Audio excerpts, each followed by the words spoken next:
میرے اعمال کی اصلاح کرم سے کر دے۔ الحمدللہ رب العالمین والصلاة والسلام علی سید المرسلین، اما بعد فاعوذ باللہ من الشیطان الرجیم، بسم اللہ الرحمن الرحیم۔ پڑھیے، الصلاة والسلام علیک یا رسول اللہ وعلی آلک واصحابک یا حبیب اللہ۔ الصلاة والسلام علیک یا نبی اللہ وعلی آلک واصحابک یا نور اللہ۔ پیارے پیارے اسلامی بھائیوں اور مدنی چینل کے ناظرین، درود پاک پڑھنے کے بے شمار فضائل و برکات ہیں۔ فرمانے آخری نبی رسول ہاشمی صلی اللہ تعالی علیہ وآلہ وسلم ہے، مسلمان جب تک مجھ پر درود پڑھتا ہے فرشتے اس پر رحمت بھیجتے رہتے ہیں۔ اب بندے کی مرضی ہے کم پڑھے یا زیادہ۔ یہ کیسا فرمان ہے، اور چند جملوں میں کیا کمال کی بات کر دی ہے کہ کتنی رحمتیں چاہیے، کب تک رحمتیں چاہیے، اب تمہاری مرضی ہے۔ جتنا پڑھنا ہے تمہیں کم پڑھنا ہے تو کم پڑھو، یا زیادہ پڑھنا ہے تو زیادہ پڑھو۔ مثال دیتا ہوں، دنیاوی مثال ہے چوٹ کرنے کے لیے، کہ کوئی بندہ آپ کے سامنے کھڑا ہو جائے، ہاتھوں میں اس کے پیسوں کی گڈیاں ہوں، ہزار ہزار کے نوٹ ہوں، کہتا جائے جتنے درود پڑھو اتنے 1000 روپے دوں گا، اب تمہاری مرضی ہے کتنے پڑھنے ہیں۔ تو بندہ کہے گا یار یہ گڈیاں تھوڑی تھوڑی اور لے آؤ، میں پڑھتا ہی رہوں گا، میں نے نہیں چپ ہونا۔ ہر درود پر 1000 روپے، وہ ایک درود پڑھے 1000 پکڑا دے، دوسرا پڑھے دوسرے پکڑا دے، تیسرا پڑھے تیسرے پکڑا، اور کتنے پڑھنے ہیں؟ ہم کہیں گے باقی سارے کام ختم، اتنے سارے پیسے مل جائیں گے۔ نبی پاک نے کیا خوبصورت بات کی ہے کہ بندے کی مرضی، جب تک درود پڑھتا رہے گا رحمتیں برستی رہیں گی۔ مجھے سچ بتاؤ، دنیا کے 1000 2000 5000 لاکھ 2 لاکھ کیا بیچتے ہیں میرے اللہ کی رحمت کے آگے؟ جس کے ساتھ رحمت الہی ہو جائے اس کے تو سارے غم دور ہو جائیں گے نا۔ اصل میں ہم لوگ ہیں فوری رزلٹ چاہنے والے لوگ، ہمیں لگتا ہے یار ابھی درود پڑھا ملا تو کچھ نہیں ہے۔ دنیا میں جو چیز فوراً ملتی ہے بندہ فوراً وہ کام کرتا ہے۔ دیکھیے، یاد رکھیے، کچھ معاملات وہ ہیں جن پر ہمارا ایمان اور یقین ہونا بہت ضروری ہے۔ ہمارا پورا جو اسلام ہے نا، وہ آپ اگر دیکھیں تو ہم غیب پر ہی تو ایمان لائے ہیں۔ ہم اللہ پر ایمان لائے ہیں، اللہ کو دیکھا تو نہیں ہے۔ ہم رسولوں پر ایمان لائے ہیں، ہم نے رسولوں کو بھی نہیں دیکھا۔ ہم نے قرآن پاک نازل ہوتے ہوئے بھی نہیں دیکھا، ہم نے یہ بھی مان لیا یہ قرآن آسمانی کتاب ہے، اللہ کی کتاب ہے۔ قیامت دیکھی نہیں، اس پر ایمان ہے۔ دوزخ دیکھی نہیں، جنت دیکھی نہیں، اتنی ساری غیب کی چیزوں پر ایمان ہے۔ اور انسٹنٹلی فوری طور پر جو رزلٹ آتا ہے وہ فوراً کرتے ہیں۔ جو نبی پاک کے سچے وعدے ہیں اس پر بعض اوقات عمل نہیں کرتے۔ ڈاکٹر کہہ دے کہ جناب اب تم نے چکناٹ کھانی ہے، یا اب تم نے کوئی میٹھی چیز کھانی ہے تو تمہارے ہارٹ کو پرابلم ہو جائے گا، نظر اندر نہیں آ رہا ہمیں، چونکہ ڈاکٹر کہہ رہا ہے تو مان جاتے ہیں۔ حالانکہ میٹھا کھانا حلال، چکنائی والی چیز کھانا حلال، جائز اگر ہے تو حلال ہے۔ ہم حلال کھانوں سے رک جاتے ہیں اس لیے کہ ڈاکٹر کہہ رہا ہے، اور حرام چیزوں سے نہیں رکتے حالانکہ نبی پاک فرما رہے ہیں۔ سوچ کا ڈفرنس دیکھیں۔ ہم یہ سوچتے ہیں کہ ہارٹ اٹیک نہ ہو جائے، مگر یہ نہیں سوچتے کہ ایمان پر اٹیک نہ ہو جائے۔ ہم یہ سوچتے ہیں کہ تھوڑی سی محنت کرتا ہوں تو پیسے مل جاتے ہیں، ہم یہ کیوں نہیں سوچتے کہ تھوڑی سی محنت کروں تو جنت مل سکتی ہے۔ یہ کسی کو درود پاک کوئی دیکھ لینا، جتنے درود پڑھیں اتنی رحمتیں ہیں۔ کتنا پڑھنا چاہیے تھا؟ ذرا مل کر کہیے سبحان اللہ، الحمدللہ، اللہ اکبر۔ کتنی دیر لگی؟ 15-20 سیکنڈ؟ کیا کما لیتے ہو؟ ذرا کبھی حساب کرنا، ایک دن میں 15-20-25 سیکنڈ میں کیا کما لیتے ہیں ہم؟ کچھ بھی نہیں۔ مگر اللہ نے نیکیاں کمانا ہمارے لیے کتنا آسان، اور کتنی بڑی بڑی نیکیاں۔ حدیث پاک کا مضمون ہے جو ایک بار سبحان اللہ کہے جنت میں درخت لگا دیا جاتا، ایک بار الحمدللہ کہے جنت میں درخت لگا دیا جاتا، ایک بار اللہ اکبر کہے جنت میں درخت لگ جاتا۔ کتنے درخت لگانے چاہیے تھے، لیکن پھر بھی نہیں۔ تھوڑی دیر تک جذبہ آتا ہے، بندہ تسبیح نکالتا ہے، پھر بھول جاتا ہے، پھر دنیا میں لگ جاتا ہے، پھر موبائل میں لگ جاتا ہے، پھر سوشل میڈیا ہے اور ہم ہیں اور غفلتیں ہیں۔ نہ کریں ایسا. زندگی بڑی مختصر ہے، اچانک چلے جائیں گے، میں بھی چلا جاؤں گا، آپ بھی چلے جائیں گے. اللہ کرے یہ ذہن بن جائے کہ بس خوب نیکیاں کما کر جانا ہے، اتنی نیکیاں لے کر جاؤں کہ جب قیامت کے دن جاؤں تو شرمندگی نہ اٹھانی پڑے. اللہ ہمیں کثرت سے ذکر و درود کرنے کی توفیق عطا فرمائے. آئیے مل کر محبت کے ساتھ بآواز بلند درود پاک پڑھ لیں. صلو علی الحبیب صلی اللہ تعالی علی محمد صلی اللہ علیہ وسلم. ورد لب ہر دم درود و سلام ہو، ورد لب ہر دم درود و سلام ہو، یا شہ عرب و عجم کر دو کرم آمین. پیارے اسلامی بھائیوں، قرآن مجید فرقان حمید ہر پارہ، ہر رکوع، ہر سورت، ہر آیت اور ہر لفظ ہمارے لیے اللہ کی بہت بڑی نعمت ہے.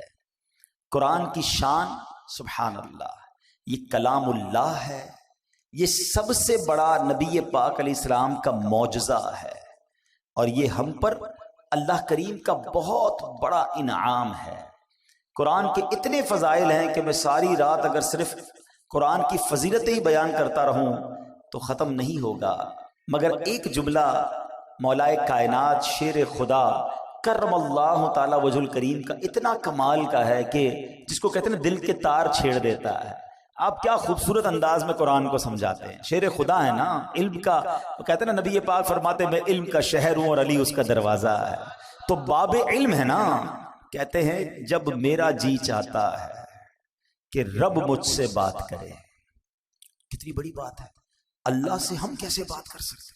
کمیونیکیشن ود اللہ سبحانہ و تعالی. آج بڑے آدمی سے بات نہیں کر سکتے، نمبر نہیں ملتا، نمبر ملتا ہے تو فون نہیں اٹھتا، بیچ میں سیکرٹری، بڑے پرابلمز. اللہ سے بات کرنی ہے اور اللہ ہم سے بات کرے. کتنا کمال کا جملہ ہے. فرماتے جب میرا جی چاہتا ہے رب مجھ سے بات کرے، میں قرآن پڑھنے لگ جاتا ہوں، اور جب جی چاہتا ہے میں رب سے بات کروں، میں دعا کرنے لگ جاتا ہوں. ان دونوں کاموں میں کوئی زیادہ مشکل نہیں ہے. قرآن کیا ہے؟ کلام اللہ ہے نا، اللہ کا کلام ہے، تو گویا رب تم سے کلام کر رہا ہے. اور جب تمہیں رب سے بات کرنی ہے تو ہاتھ اٹھاؤ اور دعا مانگنا شروع کر دو، تم رب سے بات کرنا شروع کر دو گے. تو کلام اللہ کی تو کیا بات ہے. آج کلام الہی کی ایک صورت، یعنی میں بتانا یہ چاہ رہا ہوں کہ قرآن مجید فرقان حمید کا ہر لفظ، ہر آیت اور ہر صورت کیا کمال کا معنی رکھتی ہے اور کتنے شاندار میسیجز ہیں. آج قرآن پاک کی ایک بڑی مختصر صورت ہے، مگر اس صورت میں ہمارے لیے کیا کیا میسیجز ہیں اور کیسا دل ہلا دینے والا پیغام ہے. آئیے آج وہ آپ کو بتاتا ہوں. خادم مصطفیٰ صحابی رسول حضرت انس بن مالک رضی اللہ تعالیٰ عنہ فرماتے ہیں کہ پیارے آقا مکی مدنی مصطفیٰ صلی اللہ تعالی علیہ وآلہ وسلم کی مبارک عادت تھی کہ اگر کوئی صحابی 3 دن تک بارگاہ رسالت میں حاضر نہ ہوتے تو آپ ان سے متعلق پوچھتے کہ وہ کہاں ہیں، اور اگر وہ سفر پر ہوتے تو ان کے لیے دعا فرماتے، اگر مدینہ پاک میں ہوتے تو ان سے ملاقات کے لیے تشریف لے جاتے، اگر کوئی صحابی بیمار ہوتے تو میرے آقا ان کی عیادت کے لیے تشریف لے جاتے. ایک بار کا واقعہ کہ ایک انصاری صحابی رضی اللہ تعالیٰ عنہ 3 دن تک بارگاہ رسالت میں حاضر نہ ہوئے. نبی پاک علیہ الصلوۃ والسلام نے صحابہ سے پوچھا کہ وہ کہاں ہیں، نظر نہیں آ رہے. کہا حضور وہ تو شدید بیمار ہیں. یہ خبر سن کر سردار انبیاء محبوب خدا صلی اللہ تعالی علیہ وآلہ وسلم نے حضرت ابوبکر صدیق اور حضرت عمر فاروق اور چند دیگر صحابہ کو لیا اور ان کی عیادت کے لیے تشریف لے گئے. آئے ہائے، صحابی کی قسمت تو دیکھو، آقا بھی جا رہے ہیں، صدیق اکبر بھی جا رہے ہیں، عمر فاروق بھی جا رہے ہیں. سر بالی انہیں رحمت کی ادا لائی ہے، سر بالی انہیں رحمت کی ادا لائی ہے، حال بگڑا ہے تو بیمار کی بن آئی ہے. اب کیا ہوا؟ آقا علیہ الصلوۃ والسلام آخری نبی رسول ہاشمی صلی اللہ تعالی علیہ وسلم نے اپنے پیارے صحابی کو دیکھا، واقعی شدید بیمار تھے. آپ نے خوبصورت اور پیارے انداز میں تیمارداری فرمائی، احوال پوچھا، حال پوچھا. تو اس صحابی نے اپنا حال عرض کرتے ہوئے اپنی بیماری کا ایک بڑا کمال کا واقعہ بتایا کہ بیمار ہوا کیسے میں. کہتے حضور بات یہ ہے کہ ایک روز میں مغرب کی نماز میں آپ کی مسجد میں حاضر ہوا، آپ نماز پڑھا رہے تھے. میں آپ کے پیچھے نماز پڑھ رہا تھا اور آپ نے اس روز نماز میں سورہ قارعہ کی تلاوت کی. قرآن پاک کے 30ویں پارے میں یہ سورت ہے سورہ قارعہ. حضور آپ نے تلاوت کی. اس تلاوت کو سن کر نمازی کے اندر مجھ پر ایسا خوف خدا کا غلبہ ہوا, میں نے دعا کی اے اللہ مجھے دنیا ہی میں آزمائش میں ڈال دے, آخرت میں آزمائش میں نہ ڈالنا. حضور بس وہ دعا کرنا ہے اور میری ایسی حالت ہو گئی ہے, میں بیماری میں آ گیا ہوں, آزمائش میں آ گیا. اللہ اکبر. میرے آقا کیا پیارے آقا ہیں. نبی پاک علیہ الصلوۃ والسلام فرماتے ہیں کہ تم نے برا کیا, یہ بات درست نہیں ہے. کیا یہ درست نہیں تھا کہ تم اللہ عز و جل سے دنیا کی بھی بھلائی مانگتے اور آخرت کی بھی بھلائی مانگتے اور جہنم سے بچنے کی دعا بھی کرتے؟ یعنی تم نے کیوں یہ کہا کہ یا اللہ مجھے دنیا میں آزمائش ڈال دے, آخرت میں نہ ڈالنا؟ میرے رب کے خزانوں میں تو کمی نہیں نا, اس سے دنیا کی بھی بھلائی مانگ لیتے, آخرت کی بھی بھلائی مانگ لیتے. کیا پیاری تربیت فرمائی. اب نبی پاک نے حکم دیا کہ ابھی دعا کرو اور دعا کرو دنیا اور آخرت کی بھلائی کی دعا مانگو. صحابی نے ہاتھ اٹھائے, آقا کا حکم تھا, اسی وقت دعا مانگی. نبی پاک نے خود بھی ان کے لیے دعا فرما دی. اب میرے آقا دعا فرمائے تو رد کیسے ہو سکتی ہے؟ بریلی کے تاجدار امام عشق و محبت لکھتے ہیں نا, اجابت کا صحرا عنایت کا جوڑا دلہن بن کے نکلی دعائے محمد. اجابت کہتے ہیں قبولیت کو, قبولیت اجابت نے جھک کر گلے سے لگایا بڑی ناز سے جب دعائے محمد صلی اللہ علیہ وسلم. اور ایسا ہی ہوا, اس دعا کا اثر ایسا ہوا کہ کوئی رسیوں سے جکڑا ہوا ہو اور وہ آزاد ہو جائے, وہ صحابی اسی وقت کھڑے ہو گئے اور صحت مند بھی ہو گئے. اب اس ایک واقعے سے اللہ اکبر کیا کمال کا واقعہ ہے, کیا کیا سیکھنے کو ملا. پہلی بات نماز کیسی تھی, پڑھانے والا کون تھا اور پڑھنے والے کون تھے. آقا تلاوت کر رہے اور صحابہ پیچھے نماز پڑھ رہے ہیں, لیکن ان کی نماز میں انہماک خشوع و خضوع کا عالم کیسا تھا. ایک تو قرآن سمجھتے تھے, پھر اس کا اثر لیتے تھے. تلاوت کیا ہو رہا ہے اس کو جانتے اور اس کا اثر لیتے تھے. سب نے عشاء کی نماز اکثر نے پڑھی ہوگی. اگر میں یہ سوال کر لوں, ہاتھ نہیں اٹھائیے گا, اپنے آپ سے خود ہی سوال کر لیں, امام صاحب نے کیا تلاوت کی پہلی رکعت میں اور دوسری رکعت میں؟ ارے عبدالحبیب بھائی اب تو ذرا دکان کا حساب ساتھ چل رہا تھا ہمارا, تو ہمیں کیا پتا کیا تلاوت ہوئی.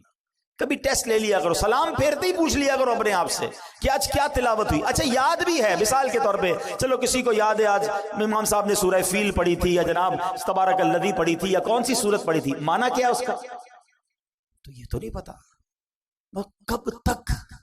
کب تک ہم قرآن بغیر سمجھے سنتے رہیں گے اور پڑھتے رہیں گے؟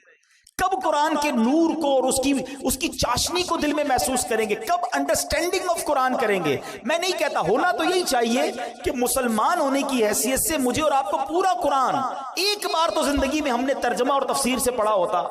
لیکن چلو بھائی پورا قرآن پڑھنے کی بات کرتے تو لوگ ہی بھاگ جاتے ہیں.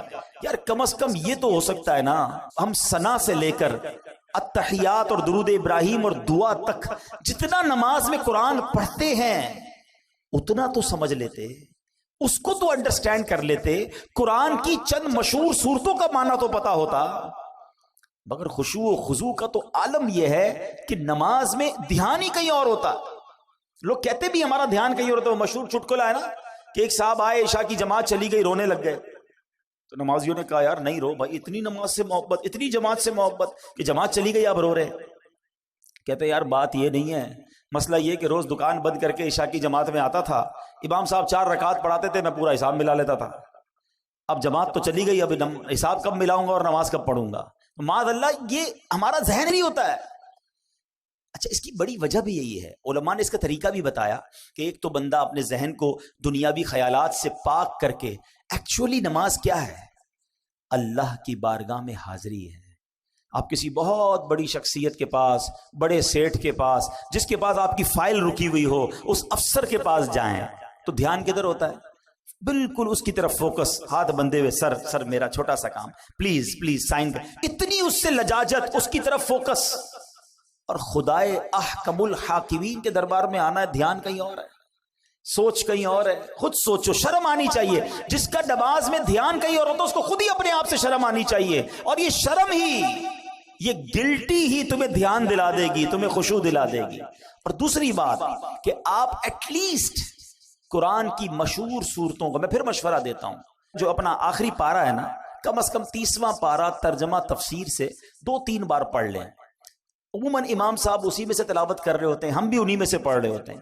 آپ جب پتہ چلے گا نا کہ آپ بات کیا کر رہے ہو، الحمدللہ رب العالمین الرحمن الرحیم مالک یوم الدین، اب آپ قرآن کے ساتھ ہوں گے، نور کے دریا میں تیر رہے ہوں گے، رحمان کی بات ہو رہی ہے، رحیم کی بات ہو رہی ہے، یوم الدین یعنی قیامت کے مالک کی بات ہو رہی ہے، اب اللہ سے التجا ہو رہی ہے، ایاک نعبد و ایاک نستعین، اے اللہ ہم تیری ہی عبادت کرتے ہیں، تجھی سے مدد چاہتے ہیں، اب آگے چلیں گے، اے اللہ اس راستے پر چلا دے جو تیرے پسندیدہ بندوں کا راستہ ہے، اس راستے سے بچا لے جو تیرے غضب والوں کا راستہ ہے۔ اب جناب رحمت کی آیتیں آئیں گی، دل جھومنے لگے گا، عذاب کی آیتیں آئیں گی، آنسو بہنے لگیں گے۔ واللہ میری بات کو سمجھ لو، جس کو قرآن سمجھ آنے لگ گیا نا، کبھی کبھی جب اچھا قاری تلاوت کرتا ہے، امام صاحب تلاوت کرتے ہیں نا، جن کو قرآن سمجھ آ رہا ہوتا ہے نا، وہ کہتے ہیں امام صاحب رکوع میں نہ جائیں، اور تلاوت کریں، اللہ کی اور باتیں سنائیں، ہمیں اور قرآن کی باتیں سنائیں، کیونکہ قرآن کے ساتھ وہ اٹیچ ہو جاتے ہیں۔ لیکن جس کو انڈرسٹینڈنگ ہی نہیں ہے، اس کو کیا فائدہ ہوگا؟ پلیز قرآن سے ایسی دوستی کرو۔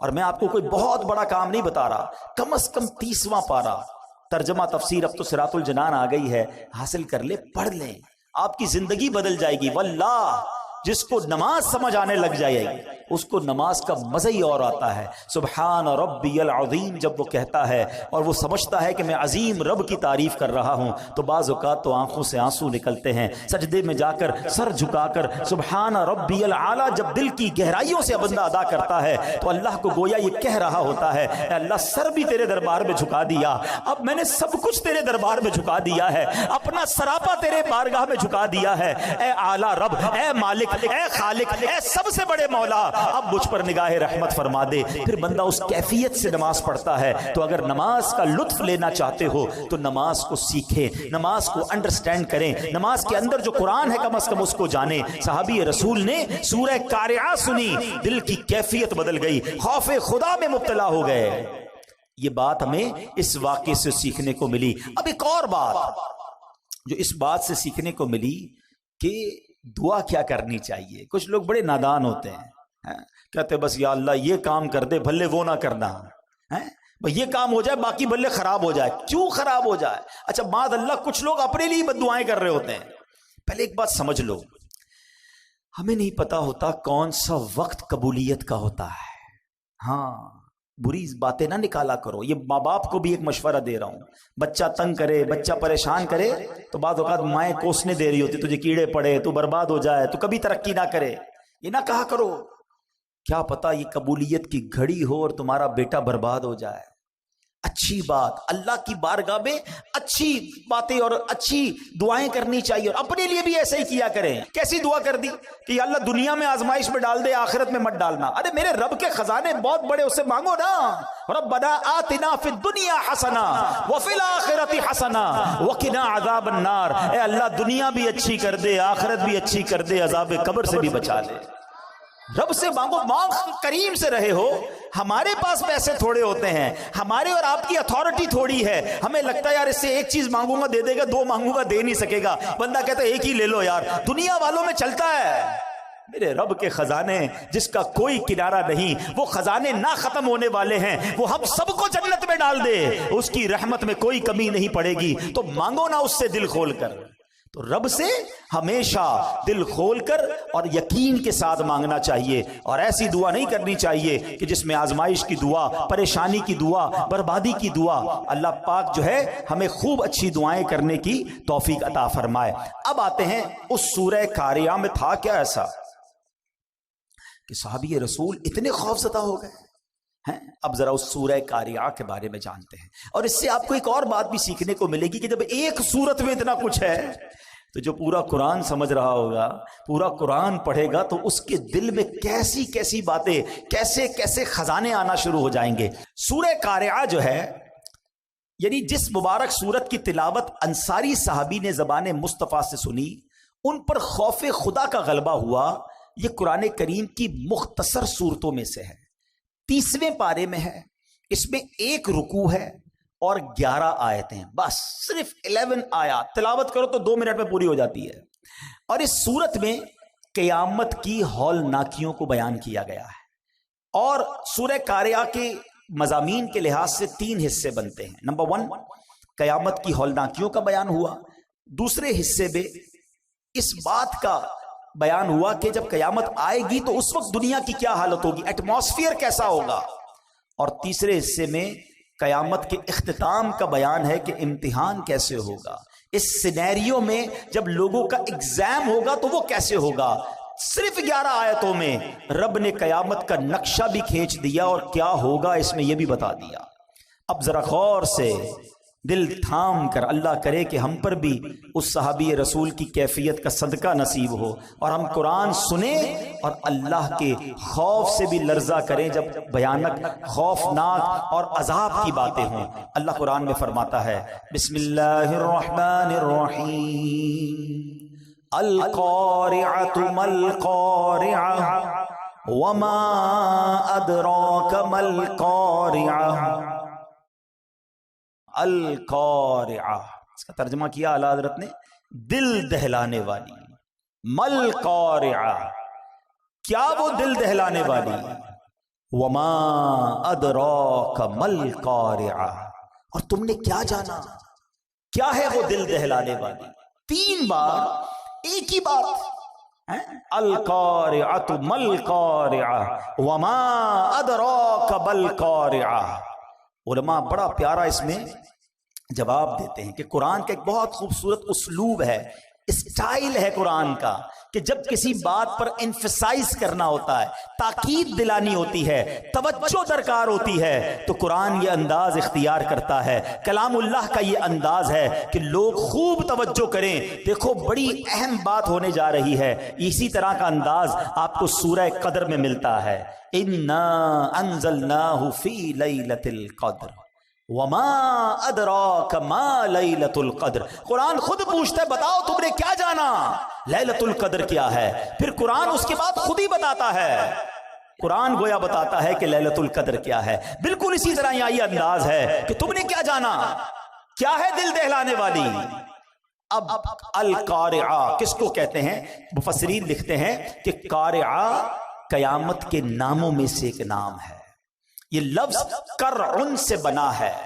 ایک چیز کو دوسری چیز پر اس زور سے مارا جائے کہ اس سے گرجدار آواز پیدا ہو، اس کو کرعن کہتے ہیں. یہ آواز جتنی زوردار اتنی ہی دل دہلانے والی ہوتی ہے. اگر آدمی غفلت میں ہو، اپنے دھیان میں بیٹھا ہو اور اچانک کوئی آواز آ جائے، مثال کے طور پہ اللہ نہ کرے کچھ زوردار دھماکہ سنائی دے، ہمارا دھیان کہیں اور ہو، فوراً انسان گھبرا جاتا ہے. گاڑی میں جا رہا ہے، کوئی بڑا ہارن بجا دے، بندہ ہل جاتا ہے. اچانک آنے والی آواز جو ہے وہ دل دہلا دیتی ہے. اب ذرا غور کیجئے کہ ہوگا کیا. ان مثالوں کو تصور میں رکھیے اور قیامت میں کیا ہوگا. فرمایا تاجر کاروبار میں مصروف ہوں گے. nobody knows، پتہ بھی نہیں ہوگا، کسی کو پتہ نہیں ہوگا. تاجر کاروبار میں مصروف ہوں گے، خواتین گھر کے کام کاج میں مصروف ہوں گی، کسان کھیتوں میں مصروف ہوں گے، کوئی کھانا کھا رہا ہوگا، کوئی اپنے دوستوں کے ساتھ باتیں کر رہا ہوگا. اس وقت اچانک ایک زوردار زلزلہ برپا ہوگا. پوری زمین ہل جائے گی، آسمان پھٹ جائیں گے، ستارے بارش کی طرح زمین پر جھڑ پڑیں گے، بلند و بالا پہاڑ ٹوٹ جائیں گے، بڑے بڑے سیارے آپس میں ٹکرا کر ریزہ ریزہ ہو جائیں گے. ذرا تصور تو کیجئے وہ کیسا ہولناک دھماکہ ہوگا، کیسا زلزلہ ہوگا. اس وقت دل کیسے دہل جائیں گے، کیسی بدحواسی ہوگی. اور یہ دن آنا ہے. قرآن نے ایک اور جگہ اس کو بیان کیا، ان زلزلۃ الساعۃ شیء عظیم یوم ترونها تذہل کل مرضعۃ عما ارضعت وتضع کل ذات حمل حملها وترى الناس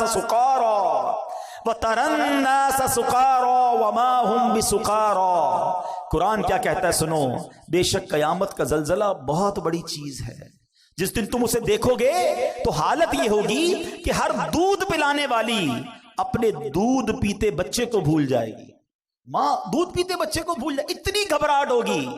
ہر حمل والی اپنا حمل ڈال دے گی، جس کا حمل ہوگا نا پریگننٹ ہوگی، اس کا حمل گر جائے گا، اتنا خطرناک وہ خوف ہوگا۔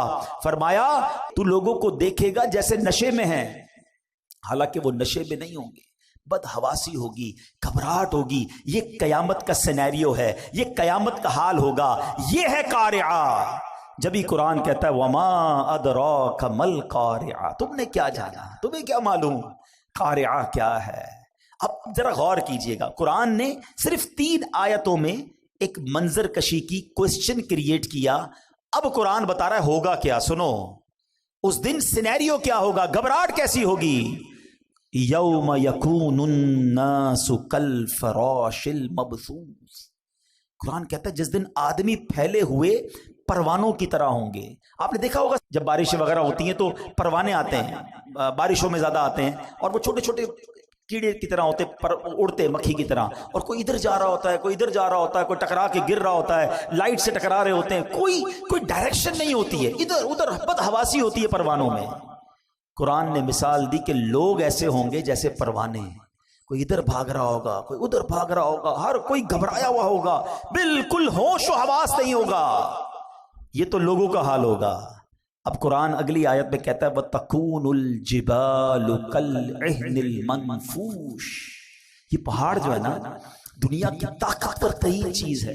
آپ نے دیکھا ہوگا کتنے بڑے بڑے پہاڑ ہیں، اتنے دیو ہیکل جس کو کہا جاتا ہے پہاڑ، یہ پہاڑ ہلاؤ تو ہلتے نہیں ہیں، کتنے سال لگتے ہیں پہاڑ کو توڑنے میں۔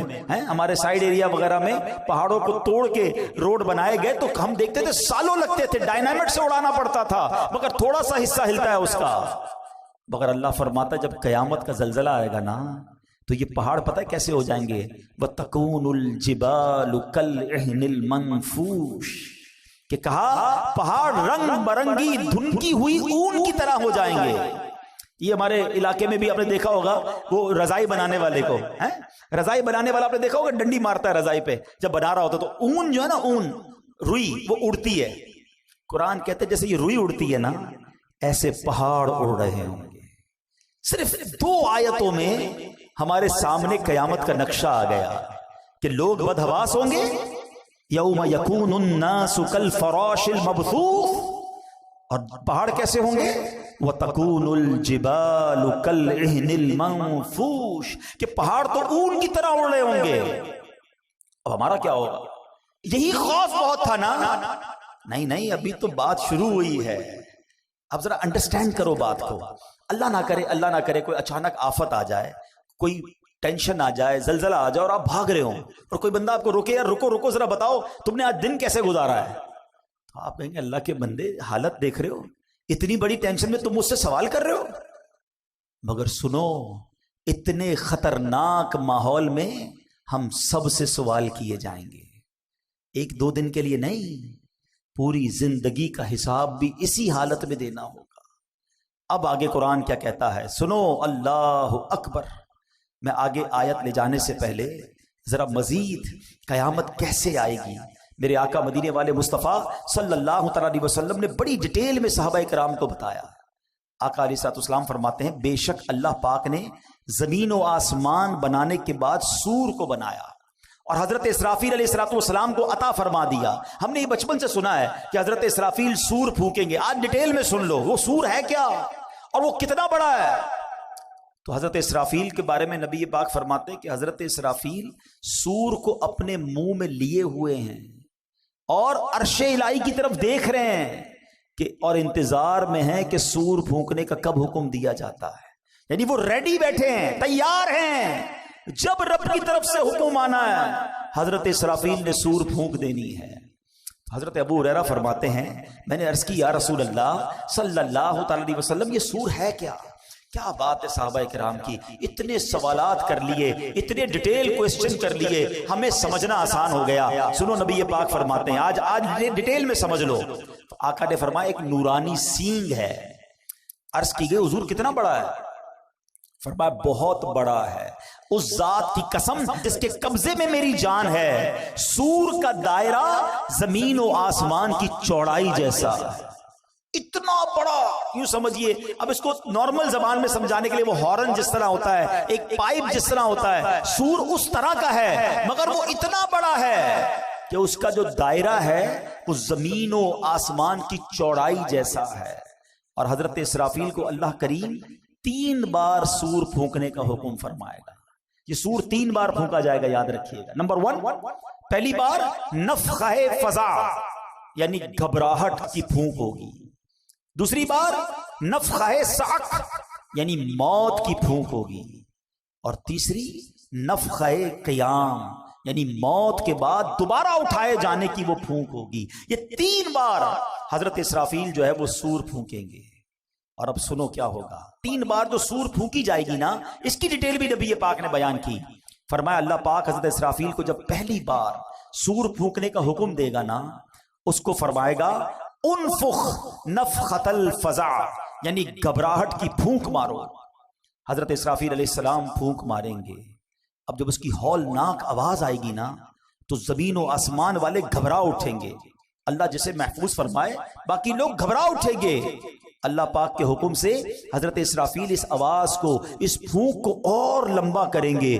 اب اس کی ہولناکی سے پہاڑ ہلنے لگیں گے، بادل چلتے ہیں ایسے پہاڑ چلنے لگیں گے، ریزہ ریزہ ہو جائیں گے، شدید زلزلہ طاری ہو جائے گا، جیسا کہ اللہ پاک فرماتا ہے یوم ترجف الراجفہ تتبعها الرادفہ قلوب یومئذ واجفہ، جس دن تھر تھرانے والی تھر تھرائے گی، اس کے پیچھے آئے گی پیچھے آنے والی، دل اس دن خوف زدہ ہو جائیں گے۔ ایک جگہ نہیں، قرآن میں جگہ جگہ قیامت کی منظر کشی کی گئی ہے، قیامت کا حال بیان کیا گیا ہے۔ نبی پاک علیہ السلام نے مزید فرمایا کہ اس وقت زمین سمندر میں پھنسی ہوئی اس کشتی کی طرح ہوگی جسے سمندر کے تھپیڑے لگتے ہیں، کشتی کے سوار کبھی اوندھے گرتے ہیں۔ اس وقت دودھ پلانے والیاں دودھ پیتے بچوں کو بھول جائیں گی، حمل والیوں کے حمل گر جائیں گے، بچے دہشت کے سبب بوڑھے ہو جائیں گے، شیطان زمین کے کناروں کی طرف بھاگیں گے، فرشتے مار کے انہیں پھر زمین کی طرف ڈال دیں گے۔ عجب کوہرام ہوگا، لوگ ادھر سے ادھر بھاگ رہے ہوں گے، ایک دوسرے کو پکار رہے ہوں گے۔ ابھی لوگ اسی حال میں ہوں گے کہ زمین پھٹ جائے گی۔ اب لوگوں پر ایسی کیفیت اور خوف اور دہشت طاری ہوگی کہ اللہ پاک ہی بہتر جانتا ہے۔ سنو، آسمان بھی گلی ہوئی چاندی کی طرح پھٹ جائے گا، سورج اور چاند بے نور ہو جائیں گے، اور آسمان کو اس کی جگہ سے کھینچ لیا جائے گا۔ یہ پہلی سور پھونکنے کے بعد حال ہوگا، اور یہ نبی پاک صحابہ کو بتا رہے ہیں۔ اب دوسری سور پھونکنے کا وقت آئے گا۔ آقا فرماتے ہیں کہ اللہ پاک جب تک چاہے گا لوگ اس آفت میں، اس پریشانی میں مبتلا ہوں گے، پھر اللہ پاک حضرت اسرافیل علیہ السلام کو پھر نفخہ صعق یعنی سور میں موت کی پھونک مارنے کا حکم فرمائے گا۔ اس بار سور پھونکنے کے بعد آسمان والوں اور زمین والوں پر موت طاری ہو جائے گی۔ ہاں، جسے اللہ پاک چاہے گا اسے اس وقت موت نہیں آئے گی۔ اب ذرا خوبصورت کہتے نا اللہ کی، جس کو کہتے نا حاکمیت، رب کا جبار ہونا، قہار ہونا، مالک ہونا۔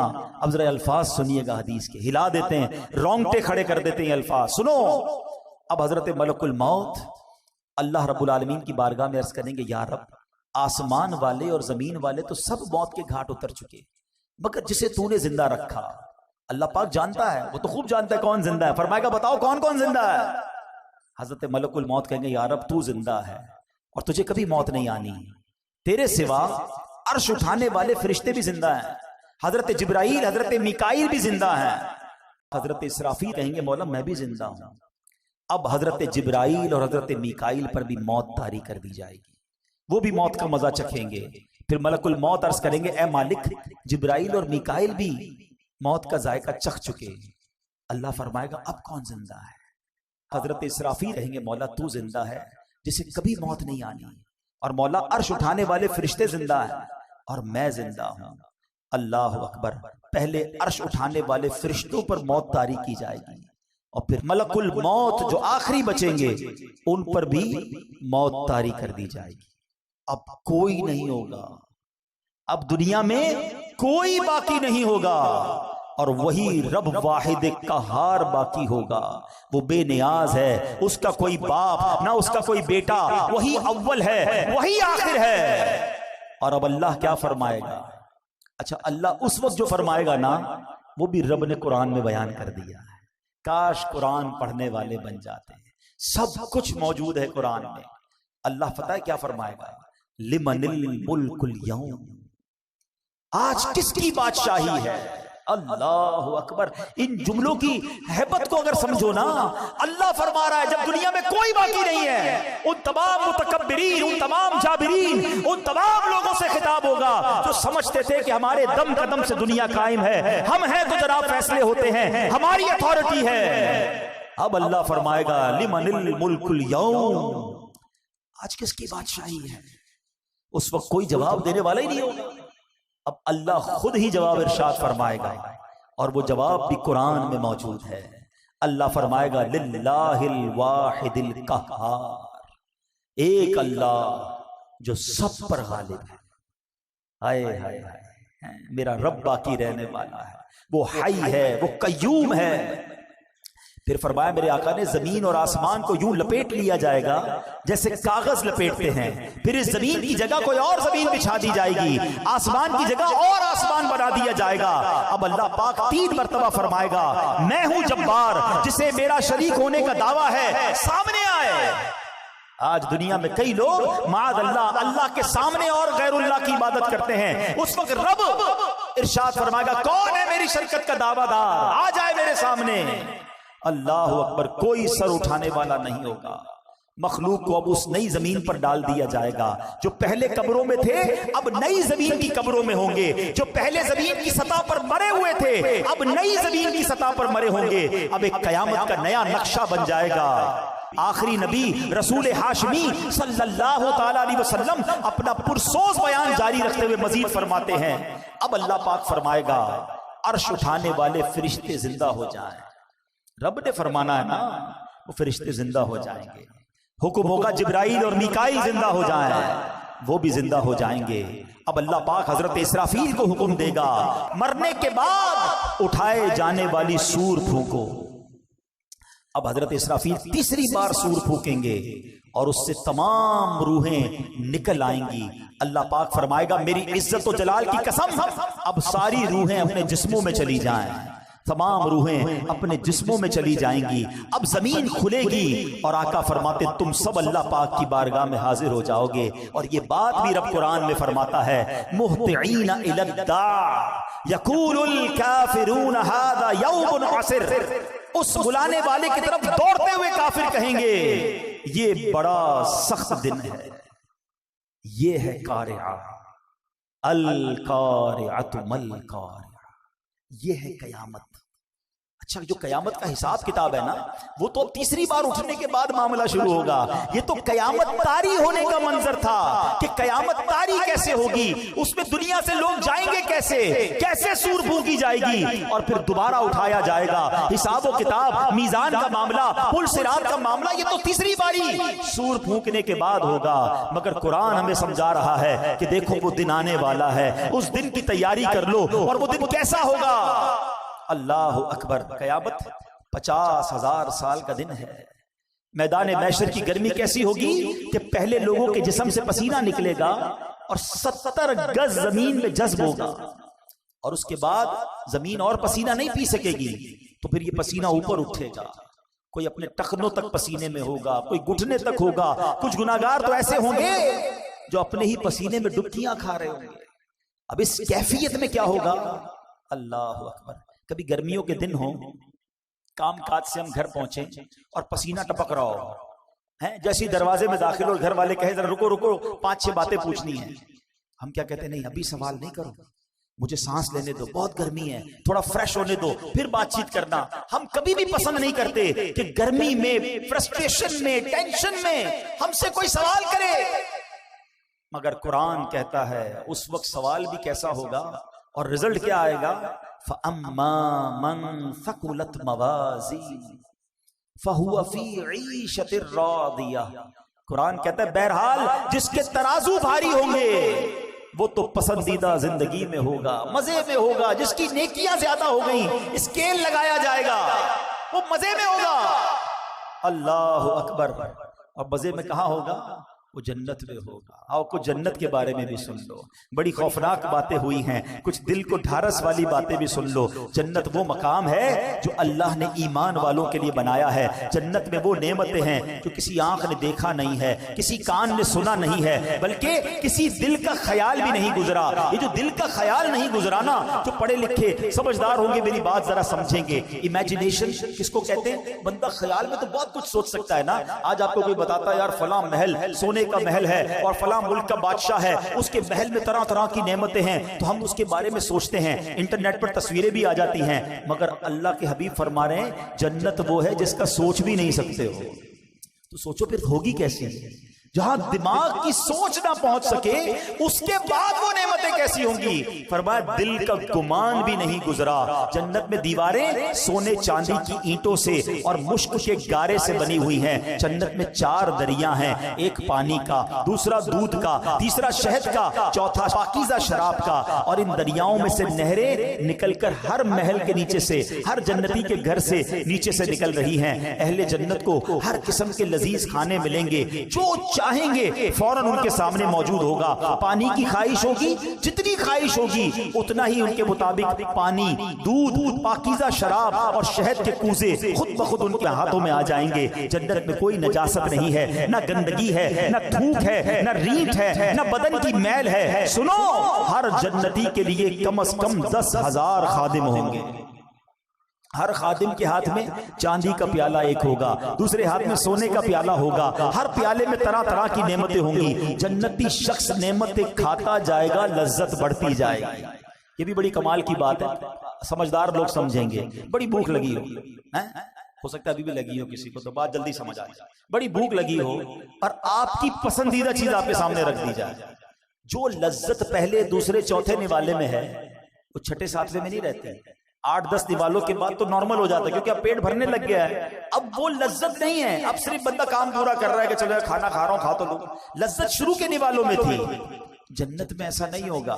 فرمایا جتنا کھاتا جائے گا اس میں لذت جو ہے وہ بڑھتی ہی چلی جائے گی.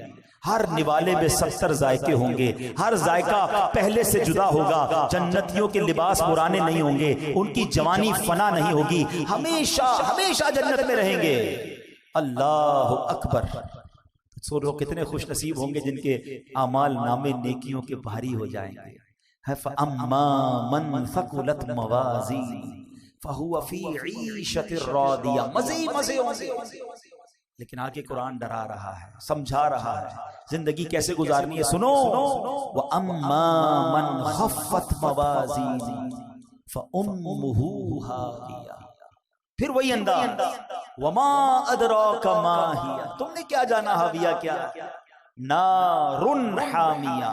قرآن کہتا ہے بہرحال جس کے ترازو ہلکے پڑ جائیں گے اس کا ٹھکانہ حاویہ ہوگا. کیا معلوم وہ کیا ہے؟ فرمایا ایک شعلے مارتی آگ ہے. جنت کی تعریف, جنت کی ڈیفینیشن سن لی نا. آؤ کچھ جہنم کے بارے میں بھی سن لو. تیاری کرو جنت کی, بچاؤ اپنے آپ کو جہنم کی آگ سے. ہم میں سے کوئی بھی وہ عذاب برداشت نہیں کر سکے گا.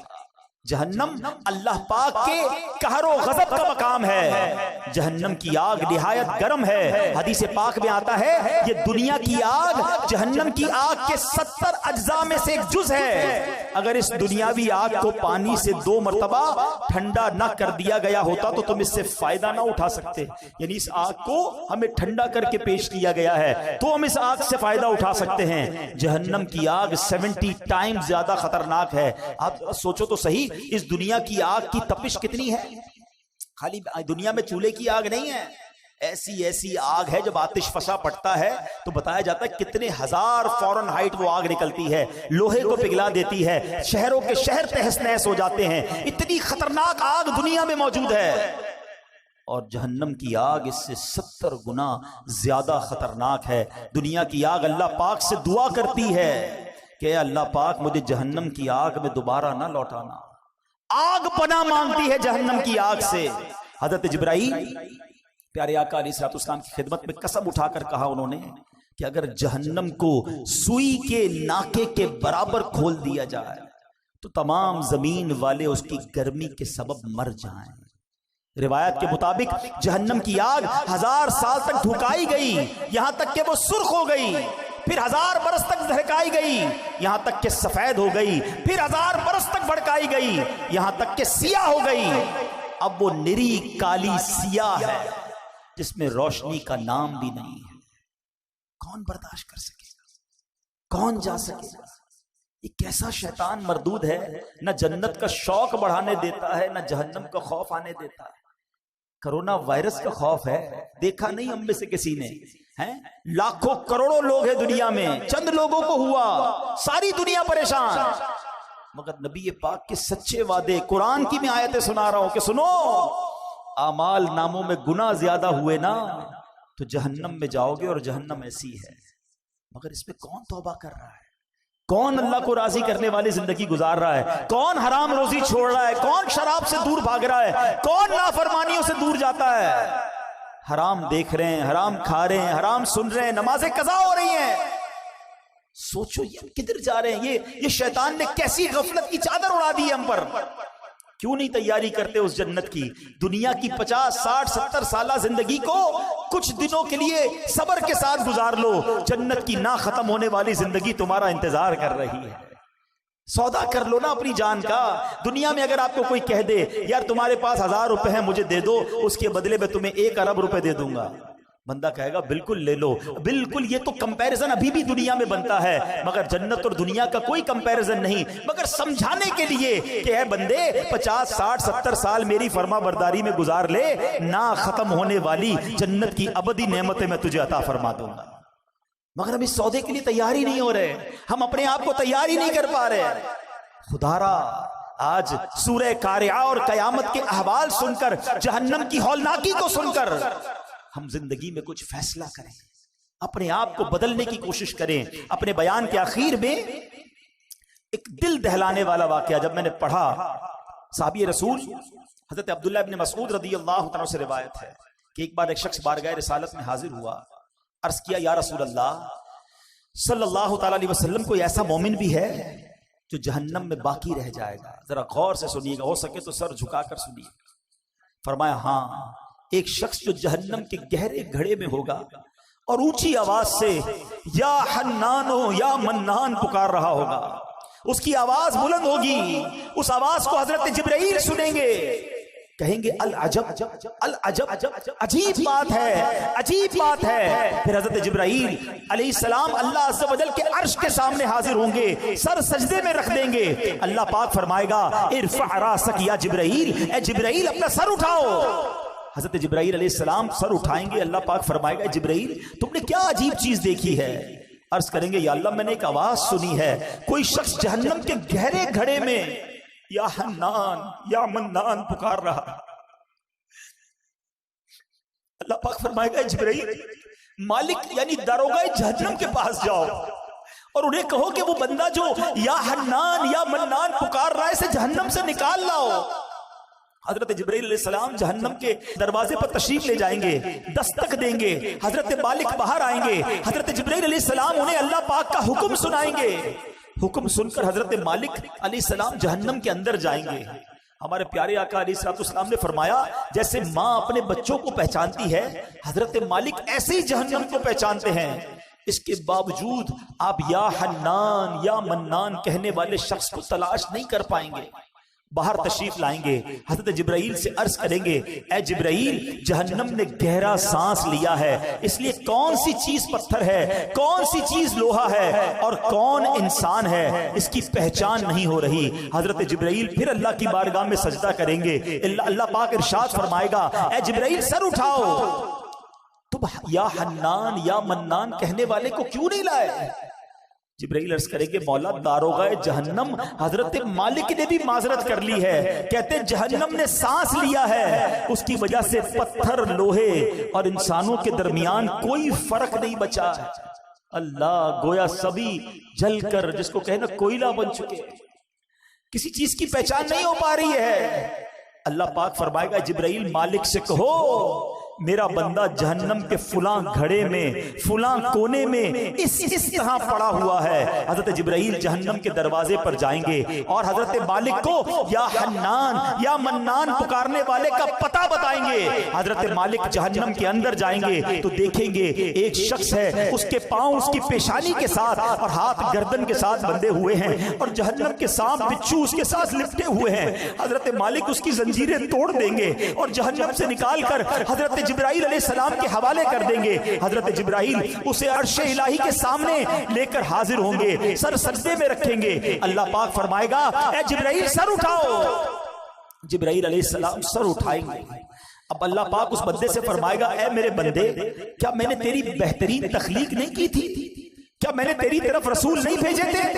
کیا ان رسولوں نے تمہیں میری کتاب نہیں سنائی تھی؟ کیا میرے رسولوں نے تجھے نیکی کا حکم نہیں دیا تھا؟ تجھے برائی سے منع نہیں کیا تھا؟ وہ بندہ ساری باتوں کو مانے گا، اقرار کرے گا یا اللہ تو نے میری بہت اعلیٰ تخلیق فرمائی، تیرے رسول بھی تشریف لائے، انہوں نے تیرے احکام بھی سنائے. اللہ پاک فرمائے گا پھر تو نے فلاں گناہ کیوں کیے؟ وہ عرض کرے گا یا اللہ میں نے اپنی جان پر ظلم کیا جس کی سزا میں مجھے جہنم میں ڈال دیا گیا. اللہ اس کے باوجود میری امید نہیں ٹوٹی، مجھے تیری رحمت سے امید تھی، اسی لیے میں یا حنان یا منان پکارتا رہا. مولا تو نے اپنے فضل سے مجھے جہنم سے نکالا ہے، یا اللہ مجھ پر رحم فرما دے. اللہ پاک فرمائے گا اے فرشتوں گواہ ہو جاؤ، میں نے اس بندے پر رحم کیا اور اسے معاف کر دیا. رحمت دا دریا الہی ہر دم وغدہ تیرا، جے قطرہ بخشے میں کم بڑھ جاوے میرا.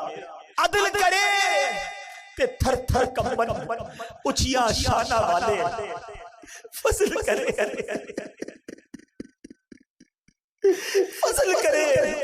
تو بخشے جا سکے میں ورگے بھوکا لے. تجھے واسطہ میرے آقا مولانا، تجھے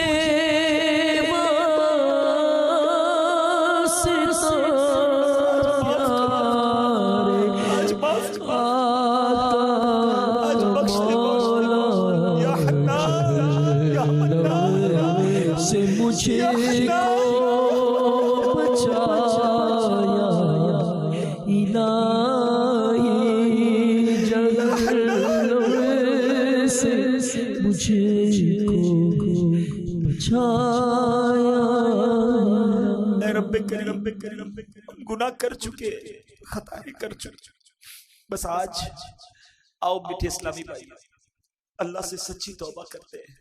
دوستی کر لو مالک سے، تو بڑا کریم ہے. دنیا والے نہیں معاف کرتے ہیں. عدالت میں جاؤ نا اور اپنے جرم کا اقرار کرو تو سزا سنائی جاتی ہے.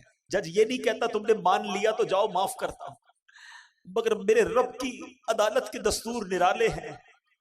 بس مجرم ایک بار مان لے، شرمسار ہو جائے، توبہ کر لے. بڑا قریب ہے. دیکھو نا میں نے اور آپ نے کتنی بار اپنی ماں کی بات نہیں مانی، مگر جب بھی ماں کے پاس گئے اس کے پیر پکڑ لیے، اس کو لجاجت کے ساتھ روتے ہوئے منایا، ماں نے سینے لگایا نا. رب تو کئی ماؤں سے زیادہ چاہنے والا ہے، اس کی رحمت تو چاہتی ہے ہم بخشے جائے. ہم کیسے اس عذاب کو سہ سکیں گے؟ ہم جہنم پہ کیسے جا سکیں گے؟ ہم قیامت کی ہولناکی کیسے برداشت کر سکیں گے؟ بس اب ایک ہی طریقہ ہے کہ رب راضی ہو جائے، ورنہ ہمارے پاس کوئی آسرا نہیں ہے، ہمارے پاس اور کوئی طریقہ نہیں ہے. اگر اللہ ناراض ہو گیا نا پھر کچھ بھی نہیں بچے گا. اور رب راضی ہونا چاہیے، اور رب کی رضا یہ ہے کہ بندہ اس سے معافی مانگے، اس سے توبہ کرے اور آئندہ گناہ نہ کرنے کا پکا ارادہ کرے. آؤ میرے پیارے اسلامی بھائیو، قرآن سنا ہے، رب کا کلام سنا ہے. جہاں رب کے غضب کو سنا ہے نا، وہ رحمان بھی بڑا ہے، وہ رحیم بھی بڑا ہے. بلدائے بدکار ہوں بے حد زنینوں خار ہوں، بلدائے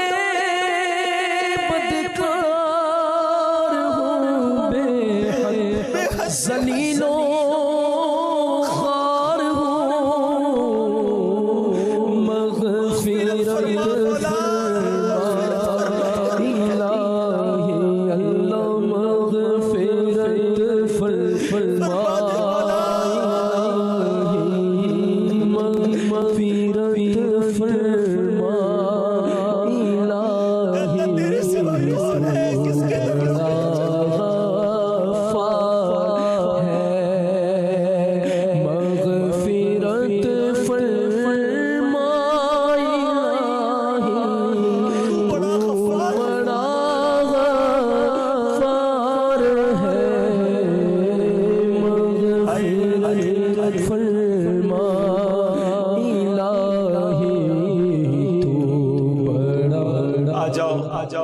آ جاؤ اللہ کی رحمت آج اس سے دوستی کر لو. اگر میرا کوئی ایسا بھائی بیٹھا ہے جو نمازیں قضا کرتا ہے، توبہ کر، بس اب سچی پکی نیت کر لو کہ آج کے بعد نماز قضا نہیں کروں گا. اگر کوئی حرام کماتا ہے نا، دیکھو چھوڑ دو اسے، توبہ کر لو، اللہ تمہیں غیب سے حلال دے گا. بس سچی نیت کر لو، رب نے جو نصیب میں لکھا ہے وہ مل کر رہے گا. حرام کمانا چھوڑ دو، حرام کھانا چھوڑ دو، حرام صحبتیں چھوڑ دو، گندی چیزیں دیکھنا چھوڑ دو، سننا چھوڑ دو. ہم کمزور ہیں، یہ بھی ہم اللہ سے ہی کہیں گے نا، یا اللہ میں پہلے بھی توبہ کی، پھر گناہ میں پڑ گئے، آج پھر توبہ کرتا ہوں مالک، پھر توبہ کرتا ہوں، بس تم توبہ پر استقامت بھی دے دے. پتہ نہیں کب دنیا سے چلا گیا اور وہاں مارا گیا، وہاں پکڑا گیا تو میرا بنے گا کیا؟ اے اللہ اس کمزور بندے پر رحم کر، اور آج سچی توبہ عطا کر، آج سچی پکی توبہ عطا کر. اور یہ دعوت اسلامی ہے پیارے اسلامی بھائی، جو ہمیں ہماری آخرت کی تیاری کرواتی ہے. ہم کچھ بھی کر لے، قیامت تو آئے گی نا، حساب کتاب تو ہوگا نا، اس سے بچ کوئی نہیں سکتا. مگر آج جس تفصیل سے ہم نے قیامت کا ذکر سن لیا، جس طرح کا یہ حالات ہوں گے، ہم تو بڑے کمزور ہیں، ہمارا کیا بنے گا؟ ہاں اللہ راضی ہوا، اللہ کے حبیب راضی ہوئے تو انشاءاللہ قیامت میں بھی لواء الحمد تلے اٹھنا نصیب ہو جائے گا.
سچی پکی توبہ کرنی ہے. توبہ کیا ہے؟ توبہ کے 3 ارکان ہیں. ایک، بندہ شرمندہ ہو جائے، مانے میں گناہگار ہوں، ندامت کرے، کہے اللہ کو غلطی ہو گئی، مانتا ہوں مالک مجرم. دوسرے نمبر پر اب گناہ نہ کرنے کا پکا ارادہ. تیسرا، اس وقت موجودہ یہ گناہ چھوڑ دے.